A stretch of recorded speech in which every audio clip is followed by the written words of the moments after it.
Alright, so another week has elapsed and we are back playing 1914 Axis Allies again. Yeah. Now, I do have a kind of a little thing I need to point out. I did not notice until I was setting up this game that the Italians had no infantry in Rome. They had 2 artillery and an airplane. And as we know by the rules, you have to have at least 1 infantry in a territory that contains soldiers. And so I replaced one of the artillery with a soldier. Okay. So, we're back again, BFC. Looking forward to it. And yeah, so I guess we'll move on. It is the beginning of it's the beginning of turn 2, the Austrians' turn, and we're hoping to play a round or two today. So, we shall see you later. All right, turn 2 is elapsed. Oh, the fact. What are we gonna do about a fact? Do you want to pick it right quick? I can. Where's the book? Alright, so I know BFC picked the last fact, but I got the camera and we didn't think about it, so he's going to pick one. I'm going to go over the overview of the turn. So turn 2 is over, and we're moving into turn 3. Austria-Hungary's turn, of course. Austria-Hungary took Serbia, moved in and attacked Albania, attacked Venice, and attacked Galicia. They failed on the Galicia attack and the Venice attack. However, they did succeed in taking Serbia. The Russians came in and took Galicia on their turn, moved the guys down, and built some men there. That was pretty much it. Germans came in, took Poland, sent an army down to Galicia to contest it again, and attacked the Italians, which took them down to a couple men, and they pushed into Picardy. On the French turn, the French retook Picardy, moved into Alsace, and contested that. Dropped their army from Portugal off into Albania, and moved some ships out to the Atlantic. Are you ready with the fact? Yeah. From the Guns of August. Yep. Chapter 4. Same book as last week. Yep. Chapter 4, A Single British Soldier. Britain's joint military plans with France were begotten in 1905 when Russia's far-off defeats at the hands of the Japanese revealed her military impotence, unhinged the equilibrium of Europe. Suddenly and simultaneously, the government of every nation became aware that if any one of them chose that moment to precipitate a war, France would have to fight without an ally. The German government put the moment to an immediate test. Within 3 weeks of the Russian defeat at Mukden in 1905, a challenge was flung at France in the form of the Kaiser's sensational appearance at Tangier on March 31st. To Frenchmen, it meant that Germany was probing for the moment of again and would find it, if not now, then soon.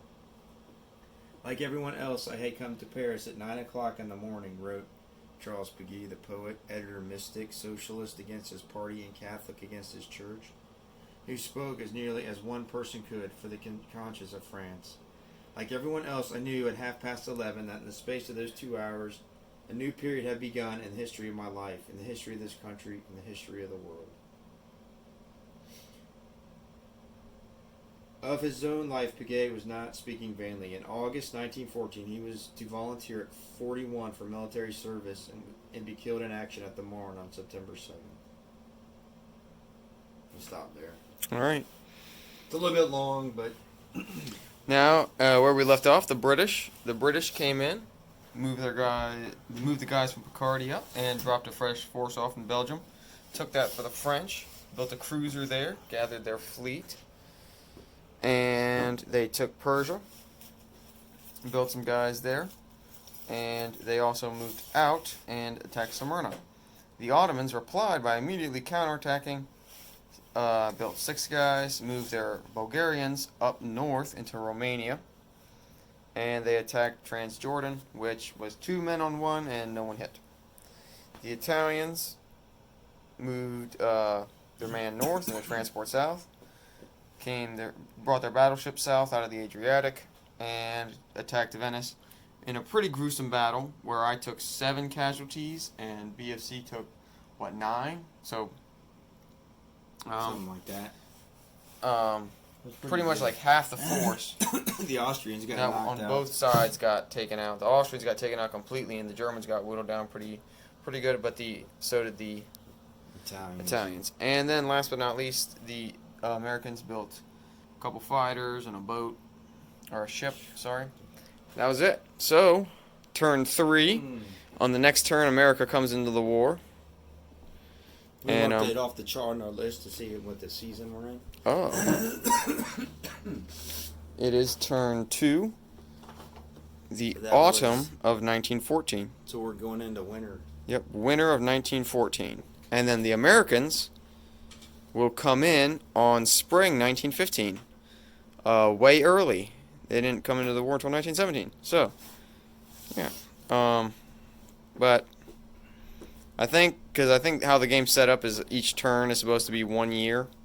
So you'd have 1, 2, 3, 4, 1917.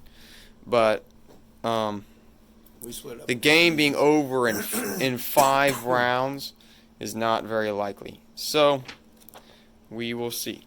If not, the war will end super early because we estimated very low, or very much overestimated how long it would take. So that is it, and we shall see you at the end of turn 3. This is the Guardsman, over and out. Alright, turn 3 is over. And round 3. Yep, it's a dire situation for the Allies, but first we got our quick fact here. On their parts, the Germans, believing the Belgians would yield to the ultimatum, or at most offer a token resistance, had not brought up the surprise weapon they had in store. In the form of a gigantic siege cannon of such size and destructive power that it had not been thought possible such guns could be made mobile. One built by Skoda, the Austrian munitions firm, was a 12-inch 305mm mortar. The other, built by Krupps at Essen, was a monster of 16.5 inches, 420mm, which together with its gun was 24 feet long, weighed 98 tons, and fired a shell a yard long, weighing 1,800 pounds at a range of 9 miles, and required a crew of 200 attendants. Until then, the largest guns known were Britain's 13.5-inch naval guns, and the largest land guns, 11-inch fixed howitzers of the coastal artillery. Japan, after a 6-month failure to reduce Port Arthur, had stripped her coasts of such weapons to use in the siege, but it had taken 3 more months under their fire before the Russian fortress surrendered. So, there's that. A little description of the German artillery guns from the Guns of August. Alright, so what has happened? Well, Austria pushed up into Ukraine and pulled out of Romania. They went into Venice and they built some more troops. I don't really know what else to say about that, but the Russians are on the brink of destruction. They tried to counterattack into Ukraine and it failed. They built some men up there and that was it. The Germans, however, had quite a bit of a round. They took Belarus, pushed into Ukraine, got the Italians down to 1 infantry left, and they sank the English fleet with their 4 transports. So that was a huge hindrance. Good move on the Germans' part. Built a battleship there. The French took the opportunity to push into the... Well, they didn't push in. They killed the remaining German guy at Alsace, and they pushed up into Belgium, put some forces here in Burgundy, built another plane, and that's it. They did take a transport and a couple guys up here to attack, but they only killed 1 artillery out of the artillery and man there. So that's still contested, and they moved their fleet out there to try and make up for the loss of the English fleet. The English are pushing their ships out to their homeland as well. The Canadians are still stuck over there. They pushed into Ruhr and took it, so that's 6 up for the English, 6 down for the Germans. They tried to attack Mesopotamia, but got butchered, and The Ottomans killed everybody that attacked them. They built a fairly reasonable sized force in India. And they lost all their holdings in the Middle East. Now Africa lays undefended. But on the bright side, we finally got our troops converged down here in the south to make a push for German South Africa. The Germans did link up their forces there, though. The Italians reinforced but did not attack. Built 4 men. They're getting by the skin of their teeth. But they did take a sneaky little transport over here and take Mesopotamia.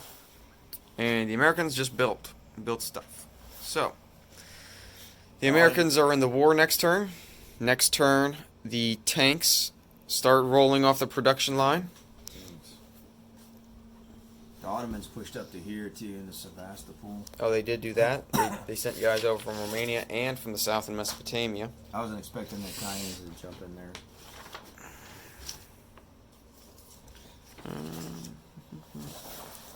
Trying to write our thing here.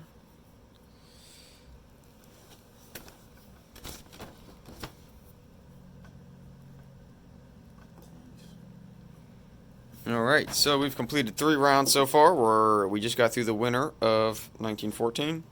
And the war was not done by Christmas, so we are moving on to spring 1915. Tanks are coming out a year early. The U.S. is joining the war 2 years early. Russia's exiting the war 2 years early. And we're in threat of it. It is a pretty dire situation. Italians are not looking good.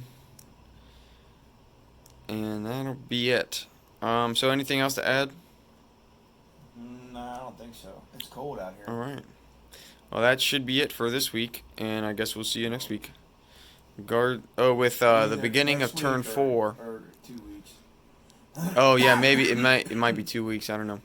But all right. Yeah. So, guardsmen over and out.